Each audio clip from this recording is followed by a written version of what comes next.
Assalamualaikum warahmatullahi wabarakatuh. Selamat pagi anak-anak kelas 8 SMP Negeri 3 Depok. Bagaimana kabarnya hari ini? Semoga dalam keadaan sehat walafiat dan tetap dalam lindungan Allah Subhanahu wa taala. Amin ya rabbal alamin. Nah, pada kesempatan kali ini kita bertemu lagi dengan mata pelajaran pendidikan agama Islam. Kita masih memasuki materi sejarah. Sebelum kita memulai pelajaran pada pagi hari ini, marilah kita berdoa terlebih dahulu. Berdoa di rumahnya masing-masing. Berdoa dimulai.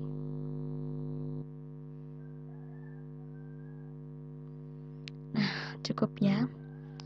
Nah, anak-anakku, di sini Bu Jana akan menjelaskan materi tentang pertumbuhan pengetahuan itu ya.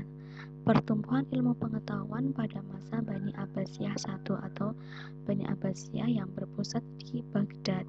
Kalau kemarin kita sudah mempelajari pada masa Bani Umayyah, kalau sekarang kita pada masa Bani Abbasiyah. Nah, kalau kita mempelajari materi ini, maka kita akan tersenyum, kita akan bersemangat, giroh kita akan muncul. Kenapa? Karena pada masa Bani Abbasiyah ini Islam mengalami masa kejayaan, dan sampai sekarang Islam belum mengalami masa kejayaan seperti pada masa Bani Abbasiyah itu. Nah, bagaimana ceritanya? Nah, kita lanjut pembelajaran ini. Silahkan disimak ya anak-anak ya.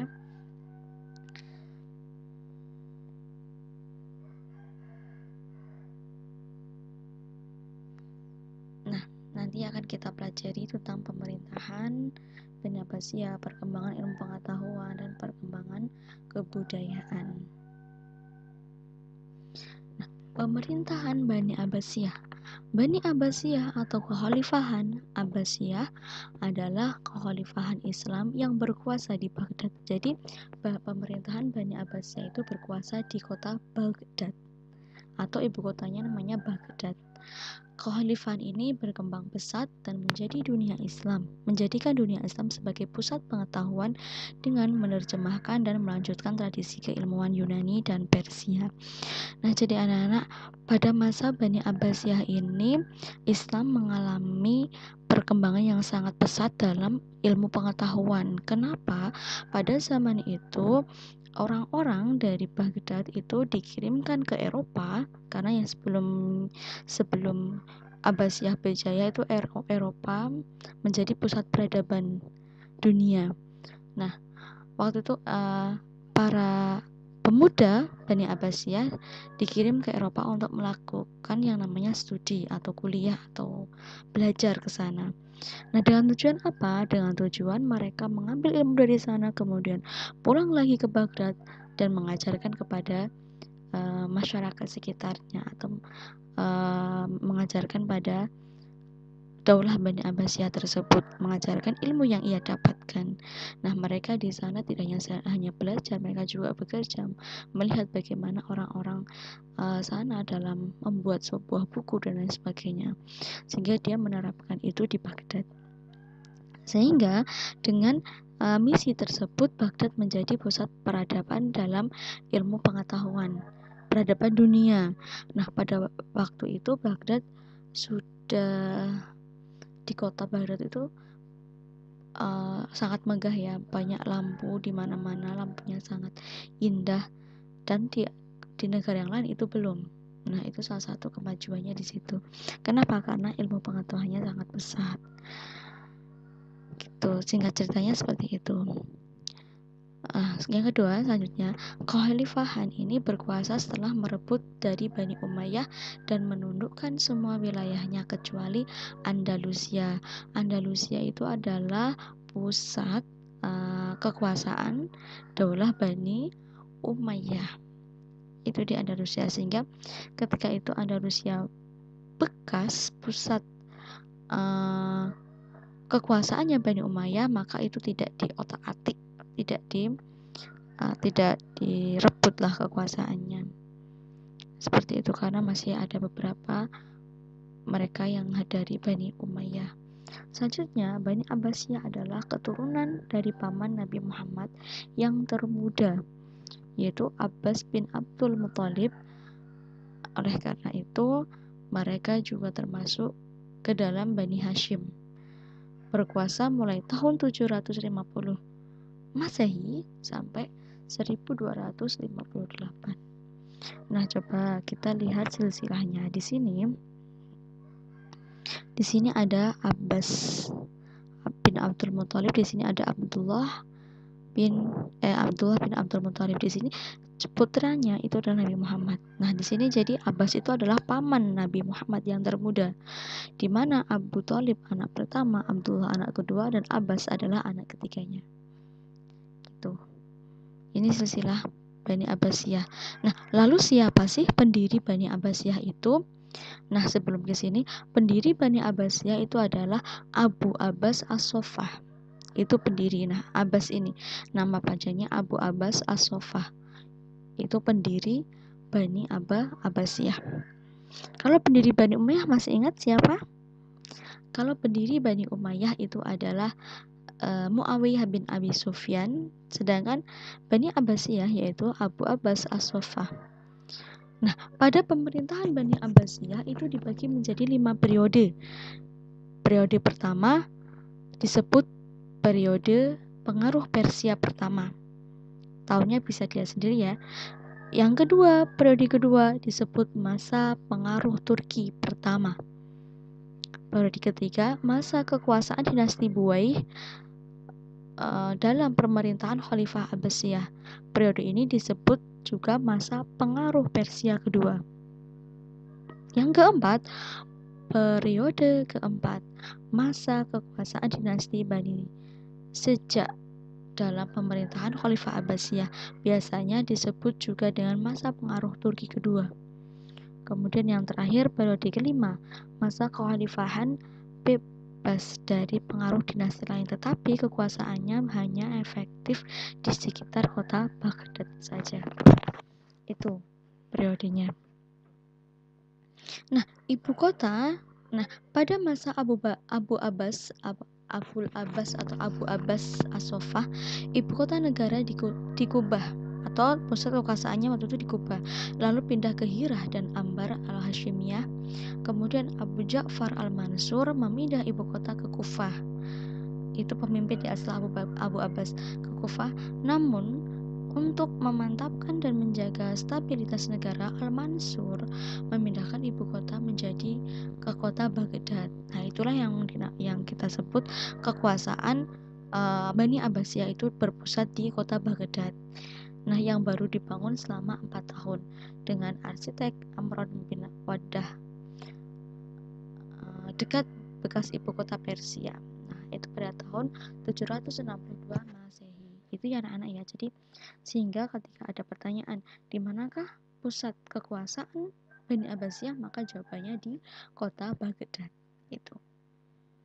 Nah, di masa kita kenal Bani Abbasiyah, Daulah Bani Abbasiyah ini kita kenal dengan sebutan Golden Age atau masa keemasan, di mana di masa Bani Abbasiyah ini Islam mengalami masa kejayaan, Islam mengalami masa kekuasaan, dan Islam menjadi pusat peradaban dunia, terutama dalam bidang ilmu pengetahuan. Kalau kita lihat sekarang, di dunia yang sekarang ini pusat peradabannya itu di mana? Kita sekarang di Barat, ya kan, mungkin Amerika dan sekitarnya.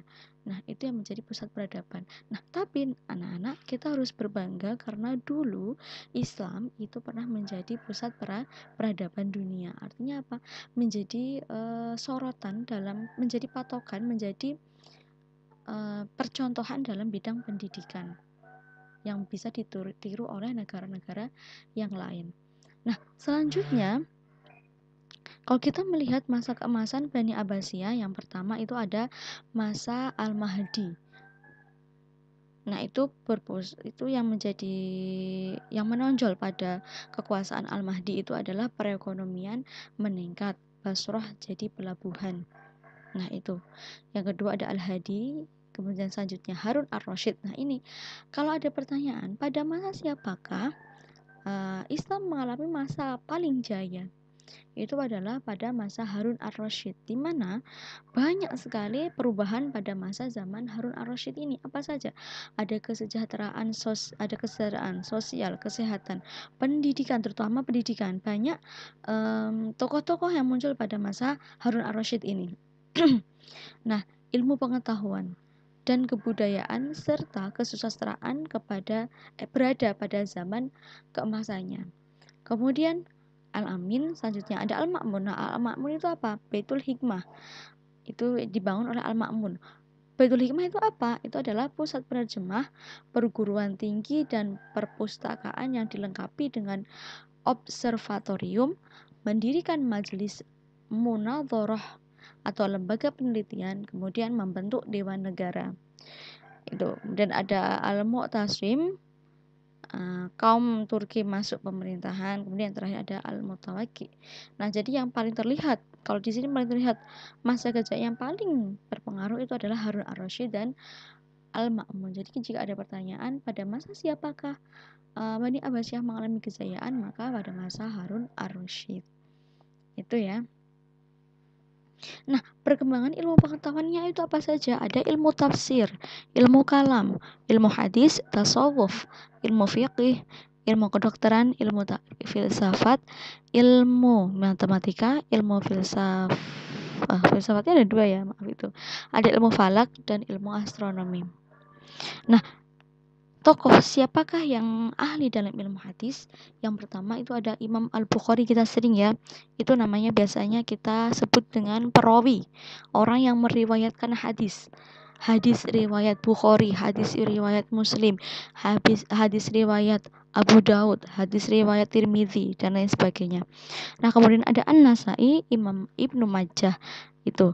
Nah, ini ilmu hadis ini, pakar hadis ini juga menciptakan atau menyusun sebuah kitab.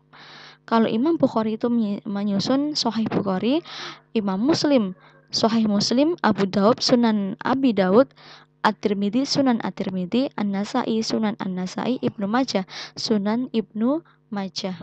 Itu. Nah, selanjutnya orang yang ahli dalam filsafat itu ada Al-Farabi, Al-Kindi, Ibnu Sina, Al-Ghazali, Ibnu Tufail, Ibnu Bajjah, dan Ibnu Rushdi. Nah, di sini memang banyak ya. Tapi kalau kita melihat Al-Farabi itu adalah kita sebut dengan bapak kedua filsafat setelah Aristoteles. Al-Farabi ini adalah bapak kedua pakar filsafat setelah Aristoteles. Tapi Al-Farabi ini lebih fokus kepada filsafat Islam. Kalau kita melihat di sini ada sebentar. Kedokteran itu sebenarnya Ibnu Sina itu juga masuk kedokteran, tapi di sini tidak ada. Nah, kedokterannya itu ya Jabir Ibnu Hayyan. Itu disebut bapak kimia. Ibnu Sahal Ar-Razi, Hunain bin Ishaq, Tabit Ibnu Qurra. Sebentar ya. Ilmu kedokteran.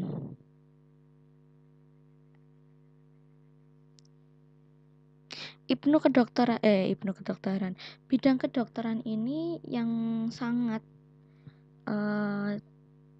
itu ya Ibnu Sina. Jadi Ibnu Sina itu dia ahli dalam filsafat juga kedokteran, tapi di sini tidak dimasukkan. Tolong nanti anak-anak masukkan Ibnu Sina kedokteran ya, karena khasnya ketika kita ada pertanyaan siapakah yang tokoh ahli dalam ilmu kedokteran, itu jawabannya Ibnu Sina biasanya. Tapi ada yang lainnya juga. Tolong nanti dimasukkan ya Ibnu Sina pada kedokteran. Kemudian ada matematika. Matematika itu adalah Al-Khwarizmi yang terkenal. Kemudian ada Umar bin Faruhah. Lalu ada Banu Musa. Nah, ilmu falak, di bidang ilmu falak itu ada Al-Mansur, ada Jabir Batani, dan ada Raihan Bayruni. Kemudian ilmu astronomi itu ada Al-Farazi, Al-Ghatani, Al-Ghani. Baca langsung aja ya. Ada ilmu tafsir. Ada tafsir bil al-ma'sur dan tafsir bil ra'yi. Nanti kalian bisa simak. Kemudian di bidang ilmu fikih itu ada 4 mazhab. Ini ilmu fikih 4 mazhab. Itu ada Imam Hambali, Imam Malik, Imam Syafi'i dan Imam Hanafi. Ada 4. Kemudian ada ilmu kalam. Ilmu kalam itu ada Huzail al-Alaf, Nazom, Mu'tazilah an-Nazom, tokoh Asy'ariyah Hasan al-Asy'ari. Jadi Nazom, Huzail dan Hasan Asy'ari. Kemudian di bidang tasawuf itu ada Abu Yazid al-Bistami, al-Junaid, al-Hallaj, dan ada Al-Ghazali. Al-Ghazali juga bisa disebut ahli akhlak juga. Tasawuf sama akhlak itu ada kaitannya. Nah, inilah gambaran para tokoh-tokoh pendidikan pada masa Daulah Bani Abbasiyah. Nah, kita ini masuk ke part yang kedua ya. Nah, jangan cukupkan dulu yang part pertama, nanti kita lanjut ke part yang kedua.